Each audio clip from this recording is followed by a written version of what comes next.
Nah, rahasia terbesar yang tersembunyi di Elbaf itu kian makin seru aja nih. Itu bukan hanya kekuatan dari para raksasa loh, tapi sesuatu yang jauh lebih berharga ada di sana. Sebuah buah iblis legendaris yang memiliki kekuatan setara dengan Dewa Nika. Pemerintahan dunia itu bergerak dalam bayangan sendiri mengincar harta ini sebelum jatuh ke tangan yang salah. Sementara itu, Jeolirbon itu mengungkapkan kekuatan baru yang mengguncang pertempuran tuh.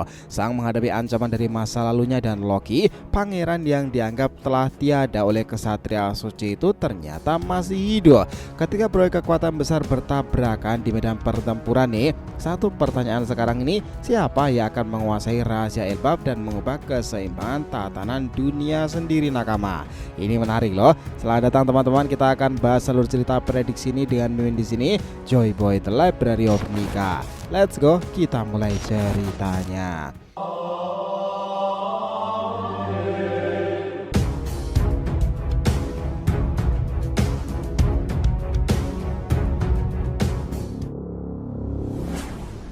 Oh ya, biar terus bisa berinteraksi dengan kalian nih, subscribe dan ramein video ini ya nakama. Selain Joy Boy The Library of Nika untuk One Piece, jangan lupa subscribe 3 channel kita yang lain nih, DRTV Mediatif untuk solo leveling dan Boruto 2 Blue Vortex, Saga Boruto 2 Blue Vortex untuk tema fun fiction nih, sementara Shonen Odyssey untuk anime, manga dan manhwa lainnya. Jadi kita tunggu kalian juga muncul di sana ya. Let's go, kita masuk ke pembahasannya. Nah, seperti biasa ya, kita akan berikan highlightnya terlebih dahulu sob. Pertama, rahasia Elbaf terungkap. Pemerintahan dunia mengincar sesuatu lebih dari sekedar kekuatan raksasa. 2. Ancaman Black Nika sendiri. Monster menakutkan ini ciptaan dari Saint Gillingham itu telah muncul lagi. Kekuatannya jauh lebih kuat tuh. Ketiga, transformasi dari Jeolirbon. Bonnie sendiri itu mengejutkan semua orang dengan berubah menjadi Nika versi perempuan dan juga sangat mengesankan. 4. Identitas dari Bonnie terungkap. Fakta mengejutkan lagi nih, Bonnie itu adalah anak dari budak Tenryubito dan kini memiliki otoritas penuh atas semua pasifista model Kuma. Kelima, kembalinya Loki. Pangeran Elbaf yang dianggap telah mati ternyata itu masih hidup. 6. Saudara kembar dari Akagami. Bajak laut Akagami mendengar kabar tentang Shamrock, saudara kembarnya sendiri yang merupakan bagian dari kesatria suci. Dan ketujuh, pertempuran Elbaf makin memanas tuh. Berbagai kekuatan besar berkumpul, pemerintahan dunia, bajak laut Akagami, pasukan revolusi, dan semua orang akan berkumpul untuk merebut rahasia terbesar Elbaf, dan juga semuanya kian menjadi seru lagi. Dari sini nakama, kita akan jelaskan lebih lengkap poin-poin tersebut. Nah, jadi dalam ruangan megah yang tersembunyi di Marijoa sana ya, suasana terasa tegang sih memang. Guru saya berdiri di hadapan Imu yang duduk di atas tahta kosongnya, menatap mereka dengan sorot mata penuh ketegasan nih. Pembicaraan mereka kali ini sangatlah penting mengenai Pulau Elbaf, negeri para raksasa.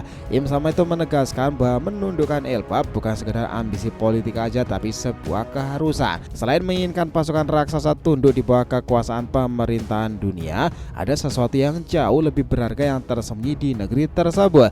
Bukan di permukaan aja ya, melainkan di dasar laut. Sebuah wilayah rahasia yang telah lama tenggelam di tempat tersebut. Wilayah itu dulunya merupakan bagian dari Elbaf, namun akibat kenaikan permukaan air laut selama berabad-abad lamanya, kini tempat itu terkubur di bawah lautan. Apa yang terkandung di sana itu bukan sekedar peninggalan sejarah biasa loh nakama. Di antara reruntuhan terdapat harta karun yang begitu berharga, termasuk sebuah buah iblis yang tak pernah tersentuh oleh tangan manusia. Buah iblis itu bukanlah buah biasa nih. Kekuatan yang dikandungnya itu setara dengan kekuatan dewa seperti Nika sendiri. Sejak dahulu pemerintahan dunia itu selalu memburu buah iblis dengan kekuatan luar biasa ya. Kini Im sama itu yakin betul bahwa buah tersebut tetap aman di dasar lautan, menunggu seseorang yang layak untuk menemukannya.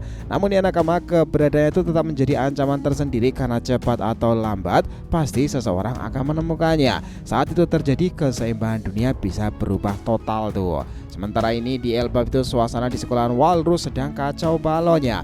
Franky, Lilith, Bonnie dan Ripley baru saja kembali setelah pertempuran melawan monster awan petir. Namun saat tiba di sekolah, mereka itu dikejutkan oleh kekacauan yang lebih besar lagi. Di tengah kebingungan itu, Ripley melihat anaknya sendiri Kolon bertempur bersama kru bajak laut topi jerami. Sebagai seorang ayah sendiri untuk Gaban ya, merasa bangga tentunya. Namun juga ada rasa khawatiran dari ibunya, itu Ripley. Kolon masih terlalu muda untuk menghadapi menghadapi pertempuran sebesar ini. Tak lama kemudian muncul ancaman baru, yakni monster nikah hitam. Sosok mengerikan ini bukan sekedar musuh biasa, melainkan ciptaan dari mimpi buruk anak-anak yang dihidupkan oleh seseorang bernama Saint Gillingham. Monster ini jauh lebih kuat dibandingkan monster sebelumnya. Saat Ripley dan Frankie mencoba menghadapinya, Bonnie yang melihat sosok menyeramkan itu justru dipenuhi dengan kemarahan. Baginya tetap nikah adalah lambang kebebasan dan juga harapan tersendiri. Nah, melihat versi jahat berkeliaran tersebut mengancam segalanya, itu jelas membuat tak bisa tinggal diam dong. Dengan kemampuan distorted future-nya itu ya nakama, Bonnie itu berubah menjadi Nika versi perempuan. Penampilannya membuat banyak orang itu terkesan di sana, termasuk dari Gunko yang menyadari ada sesuatu yang tidak biasa dengan gadis tersebut. Pertempuran berlangsung sangat sengit, namun akhirnya berkat kerjasama dari Bonnie, Frankie, dan Ripley, monster Black Nika itu berhasil untuk dikalahkan ya. Namun Bonnie itu jatuh kelelahan setelah menggunakan kekuatan sebesar itu. Di tempat lain ya nakama, Gunko membahas tentang Bonnie dan juga Gillingham. Fakta yang terungkap mengejutkan sih, memang Bonnie itu adalah anak dari seorang budak Tenryubito yang memiliki darah bangsawan dunia, namun juga berasal dari manusia biasa yang diperbudak. Lebih dari itu ya, Bonnie kini memegang otoritas penuh atas semua pasifista dari model Kuma. Keputusan Vegapunk memberinya kuasa ini jelas melanggar kesepakatan dengan pemerintahan pusat kan. Gunko itu menyimpulkan bahwa Bonnie harus segera dieliminasi sebelum ia menjadi ancaman lebih besar lagi. Namun untuk saat ini nakama, fokus mereka tetap pada misi utama di Elbaf itu sendiri. Sementara situasi makin kacau balau, semakin banyak raksasa berkumpul itu jelas menyuarakan khawatiran mereka ya. Salah satu dari mereka itu menyebutkan nama dari Loki, pangeran Elbaf yang seharusnya sudah dikalahkan oleh Shamrock. Namun kabar mengejutkan datang bahwa Loki itu masih hidup loh. Gunko segera menghubungi Shamrock yang kini tengah berada di atas kapal dalam pertempuran melawan pasukan revolusioner. Mendengarkan kabar tentang Loki, Shamrock hanya tersenyum. Ia tahu Loki itu memanglah kuat dan pernah mengatakan bahwa jika Loki mau bertahan dari serangan Cerberusnya itu, maka ia akan bersedia melawannya dalam duel yang sesungguhnya. Di sisi ini ya, bajak laut Akagami tengah mengawasi Pulau Hachinosu dan menerima kabar mencengangkan dari seorang raksasa Elbaf.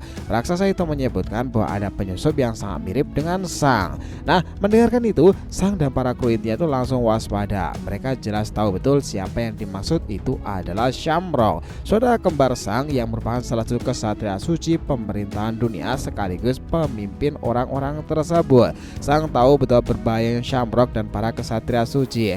Jika mereka benar-benar ada di Elbaf sendiri, maka negeri itu dalam bahaya besar. Namun di saat yang sama ya, Sang dan krunya tak bisa bergerak sembarangan karena mereka masih mengawasi gerak-gerik bajak laut Kurohige. Ben Beckman sendiri mencoba menenangkan Sang, mengingatkan bahwa di Elbaf masih ada Gaban dan juga bajak laut topi jerami. Jika terjadi sesuatu, mereka pasti akan turun tangan secara langsung. Selain itu ada alasan lain mengapa pemerintah dunia begitu tertarik dengan Elbaf. Ben Beckman itu menjelaskan bahwa selain menjadikan para raksasa sebagai sekutu mereka itu, mereka juga mengincar sesuatu yang lebih berharga, buah iblis legendaris yang terkubur di dasar lautan Elbaf. Jika benar buah itu memiliki kekuatan seperti Dewa Nika, maka siapapun yang memakannya akan mendapatkan kekuatan luar biasa kan. Nah, jelas bajak laut kami mungkin tidak tertarik memiliki buah iblis seperti itu, tetapi mereka juga tak ingin melihatnya jatuh ke tangan pemerintahan dunia dong. Karena itu mereka harus terus mengawasi situasinya dengan cermat. Pertarungan Elbaf makin mendekati puncak-puncaknya. Ancaman datang dari berbagai arah. Kini makin jelas bahwa buah iblis legendaris di dasar laut akan menjadi kunci perubahan besar dalam kisah One Piece. Siapa yang kira-kira akan menemukannya? Nah, itu semuanya akan menjadi salah satu penggambaran menarik. Karena itulah ya nakama, epilog cerita ini kedepannya mungkin bakalan jadi seperti ini. Bagaimana nasib dari Jewelry Bonnie setelah kekuatan luar biasa itu terungkapkan ke publik? Otoritas penuh atau pasifista dan model Kuma sendiri adalah salah satu bawahannya sekarang ini loh. Jelas itu menjadi harapan baru bagi dunia baru sendiri. Sementara ini apakah Loki benar-benar masih hidup? Dan jika ya, bagaimana dengan Pangeran Elbaf ini dalam pertempuran besar nanti perannya mendatang? Karena ya, dia kemarin sempat pingsan dan kini juga sudah pulih kembali. Ke depan Loki itu akan mainkan peranan yang sangat penting nakama. Kehadiran Shamrock sendiri, saudara kembar Sang, itu menambah lapisan misteri yang tak terpecahkan di Elbaf sendiri. Mungkin beberapa chapter mendatang Shamrock bisa aja membuat gebrakan baru tuh. Jadi kalau mau disimpulkan dari semua penggambaran video ini ya nakama, situasi di Elbap memang makin panas-panasnya dengan berbagai pihak yang terlibat dalam perebutan kekuasaan dan rahasia besar yang tersembunyi di bawah lautan. Kim Sama dan Guru Sem mengincar buah iblis legendaris yang setara dengan kekuatan dari Nika. Sementara Bonnie yang kini memegang kendali atas pasifista model Kuma menjadi ancaman baru bagi pemerintahan dunia sendiri. Di sisi ini, bajak laut Akagami harus bersiap menghadapi ancaman saudara kembar dari Shang sendiri, Shamrock yang memiliki agenda misteriusnya. Dengan keberadaan Loki yang masih hidup, kekuatan besar yang tersembunyi di Elbap buah iblis sendiri itu, dan juga peran dari Luffy nih. Kira-kira pemicu perang terbesar itu akan menjadi seperti apa ya daya tariknya? Karena di pertempuran Ragnarok Elbap nanti segalanya memang akan banyak terlibat nakama. Salah satunya itu adalah Loki dan juga Luffy. Nah, gimana kalian sendiri sepakat tentang bagaimana perjalanan cerita itu bermula? Itulah tadi ya nakama pembahasan kita mengenai apa yang terjadi pada kisah One Piece ke depannya nanti. Terima kasih banyak telah mengikuti cerita ini sampai akhir. Jika kalian punya pendapat langsung aja komentar di bawah ini dan kita akan usahakan respon, oke? Sampai jumpa di video selanjutnya nakama, dan Joy Boy Sang Nika telah kembali ke peradaban One Piece.